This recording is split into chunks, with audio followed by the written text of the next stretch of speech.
Te salut! Sunt psiholog Adrian Manea și îți spun bun găsit la Doza de Psihologie.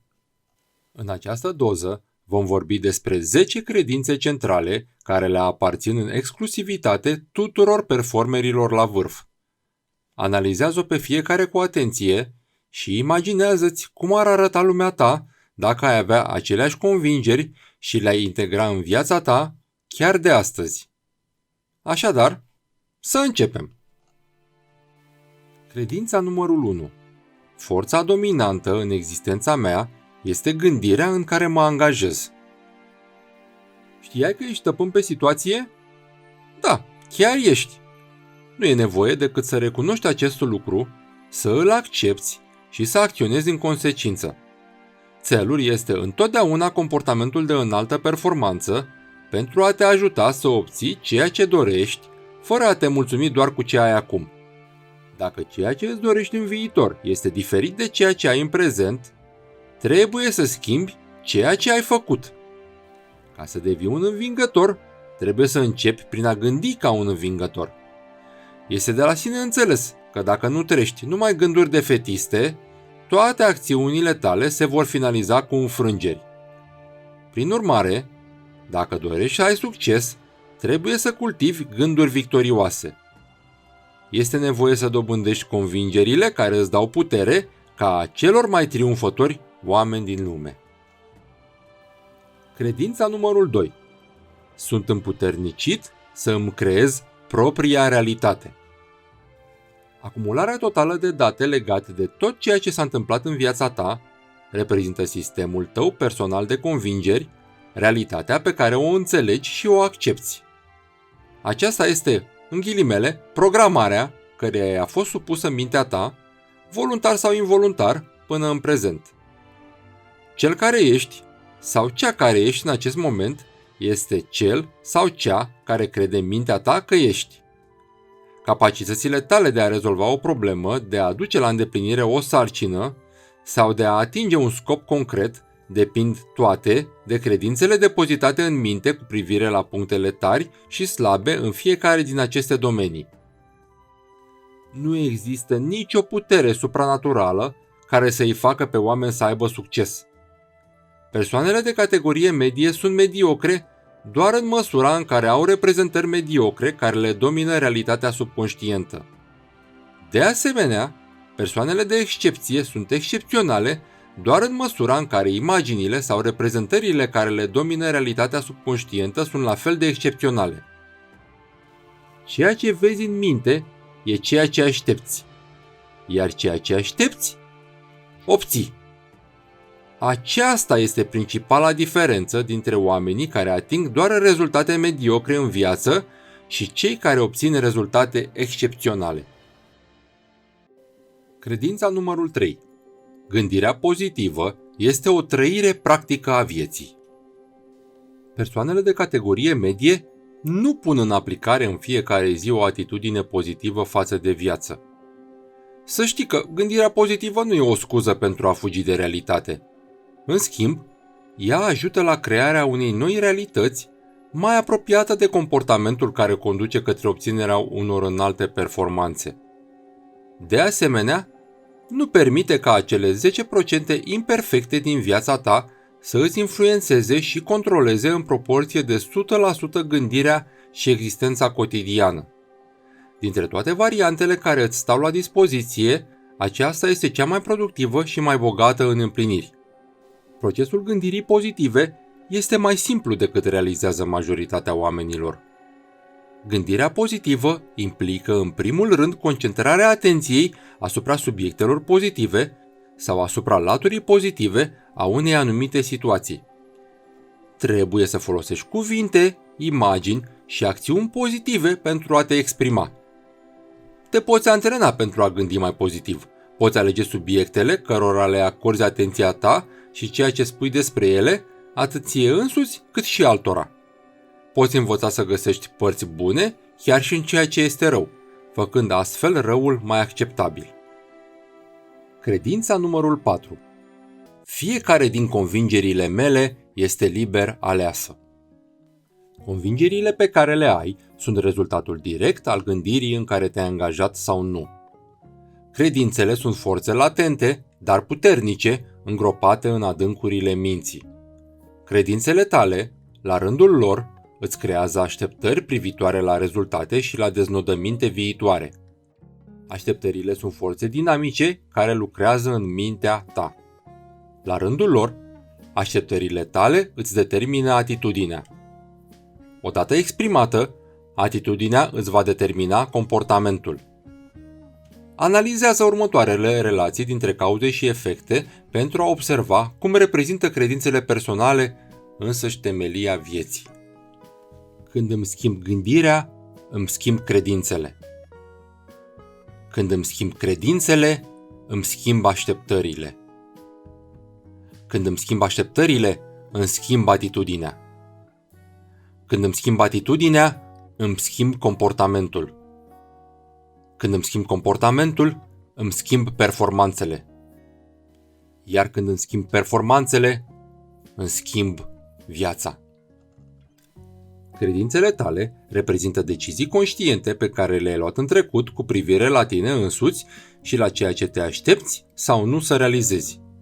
Aceste decizii se repetă acum subconștient pe măsură ce parcurgi etapele vieții. Ele îți controlează în continuu gândirea, îți dirigează comportamentul și îți determină nivelul de performanță. Credința numărul 5. Sunt învins doar dacă accept înfrângerea ca pe o realitate și mă hotărăsc să abandonez. Trupul tău urmează calea pe care mintea o iluminează cel mai mult, fie netedă, fie cu asperități. Prin viață trec două drumuri, unul pe sus, altul pe jos. Drumul de sus îți dă posibilitatea să îți concentrezi eforturile și energia asupra îndeplinirii obiectivului. Drumul de jos îți distrage atenția și îți risipește resursele de energie. Întotdeauna e mai eficient să te concentrezi asupra ceea ce percepi ca fiind provocări și șanse decât asupra problemelor și obstacolelor. Să te concentrezi asupra motivelor pentru care îți poți atinge scopurile, nu asupra scuzelor de a nu ți le atinge. Asupra soluțiilor, nu asupra pretextelor. Mereu vor exista diferențe între ceea ce dorești și ceea ce reușești să obții. Atitudinea ta față de aceste obstacole temporare, nu obstacolele ca atare, va fi aceea care o să determine în cele din urmă succesul sau eșecul.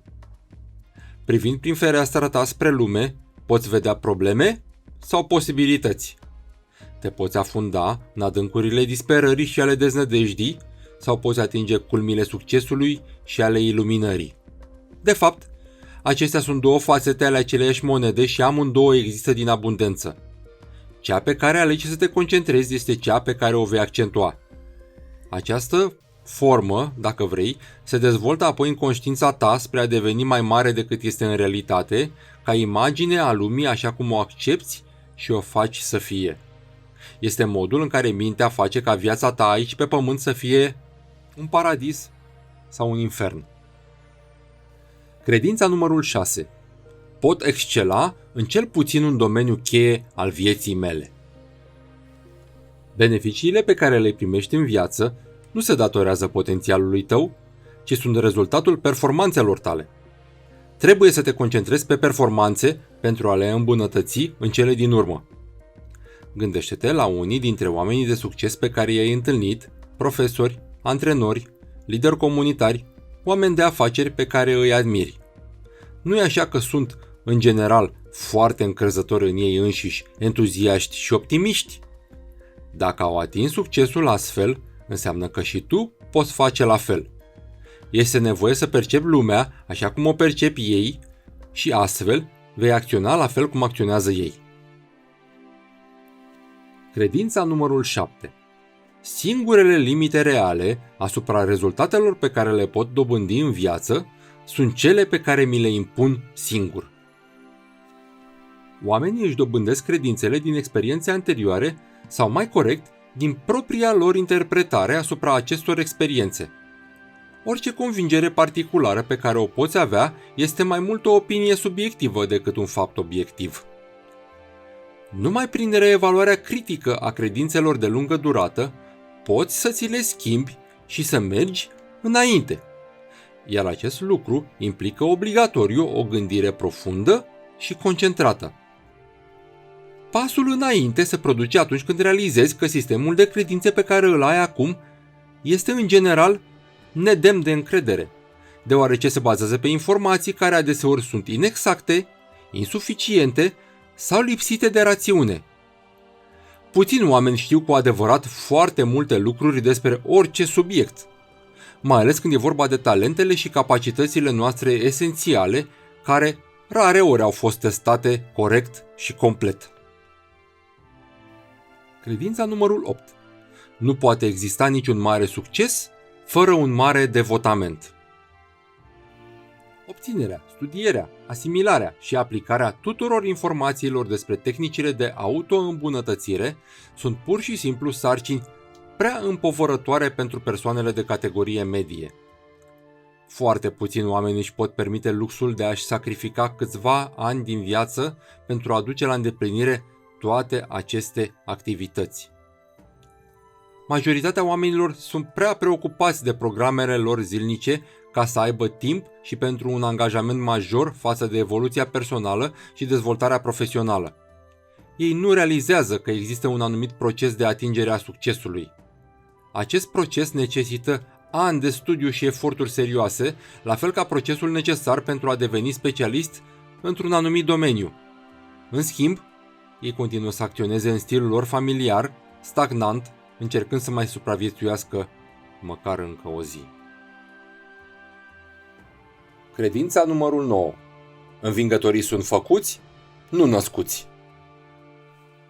Oricine vrea să fie un învingător.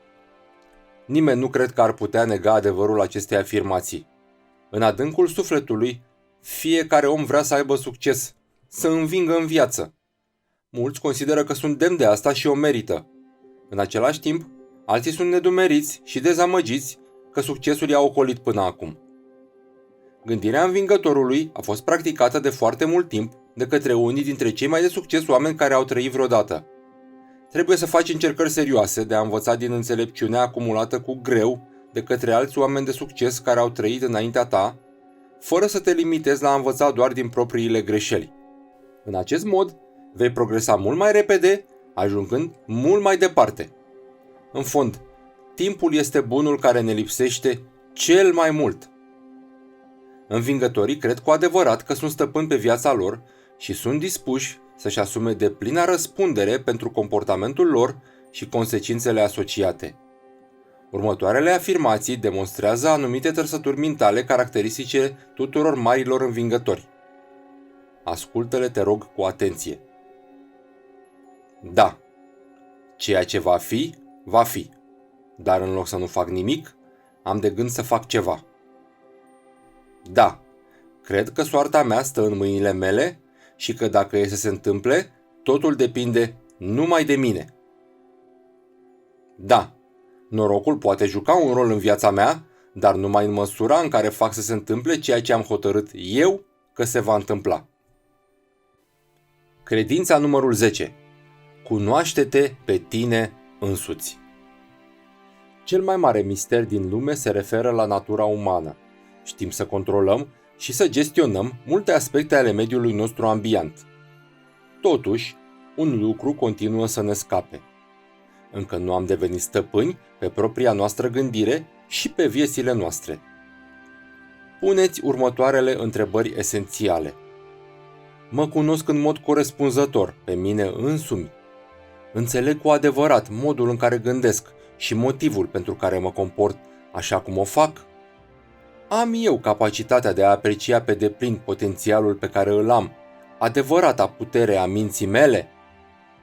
Să știi că cei mai mulți oameni nu posedă această capacitate. Eu cred că noi, ca specie și societate, am avea mai mult de câștigat dacă mai întâi am încercat să înțelegem propria noastră natură fizică, mentală și spirituală, mecanismele minții, înainte de a încerca să descoperim toate misterele universului. Cheia succesului se găsește în modul tău particular de gândire. Când îți schimbi felul cum gândești despre tine însuți, despre relațiile, scopurile și lumea ta, viața ți se va schimba. Dacă îți schimbi calitatea gândirii, vei schimba obligatoriu și calitatea vieții. Dacă dorești să ajungi la rezultatele pe care le ating învingătorii, trebuie să începi prin a gândi așa cum gândește un învingător. Acestea au fost cele 10 credințe centrale care le aparțin în exclusivitate tuturor învingătorilor. Ele vor contribui la dezvoltarea ta personală dacă ți le vei însuși chiar de astăzi. Dacă ai o părere sau dorești să transmiți un mesaj, lasă un comentariu. Dacă ai nevoie de opinia unui psiholog pentru a rezolva o situație din viața ta, trimite-mi un e-mail pe adresa dozapsihologie@gmail.com și îți voi răspunde în cel mai scurt timp.